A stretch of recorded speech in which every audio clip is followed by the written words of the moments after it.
যারা জীবনে খুব বেশি কষ্ট করে নাই, তারা আসলে বাস্তবতা সম্পর্কে তেমন কিছু জানতে পারে না। বাস্তবতা বুঝতে হলে কষ্ট এবং মানসিকতা দুটাই জরুরি। যাদের ভিতর মানবতা বা আবেগ নেই, তারা কষ্ট করলেও বাস্তবতাটা বুঝতে পারে না। বাস্তবতা সম্পর্কে সবার কম বেশি জ্ঞান থাকা জরুরি, কারণ বাস্তবতাকে উপেক্ষা করা যায় না। আপনি যদি বাস্তবতা মেনে নিতে পারেন আর আবেগ নিয়ন্ত্রণ করতে পারেন, তাহলে আপনি সুখী।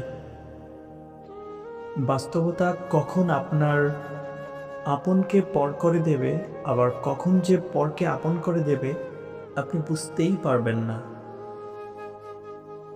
আমরা ছোটবেলায় যে স্বপ্নগুলো দেখে থাকি, বাস্তবতার সাথে বেশিরভাগের কোনো মিল থাকে না।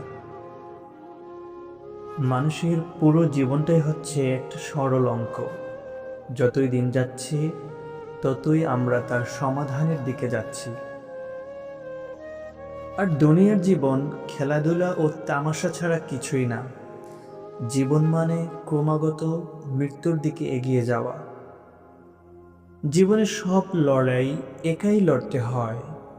মানুষ কেবল সান্ত্বনাই দিয়ে যায়, সাথে কেউ থাকে না। আমরা যদি সময়ের যত্ন নেই, তবে সময় আমাদের জীবনের যত্ন নেবে। মানুষের জীবনে দুটাই সময় থাকে, একটা হচ্ছে মূল্যবান আর একটা হচ্ছে মূল্যহীন। স্বপ্ন পূরণই জীবনের একমাত্র লক্ষ্য নয়, তাই বলে স্বপ্নকে ত্যাগ করে নয়, তাকে সঙ্গে নিয়ে চলো। স্বপ্ন ছাড়া জীবন অর্থহীন। যেখানে পরিশ্রম নেই, সেখানে সাফল্যও নেই।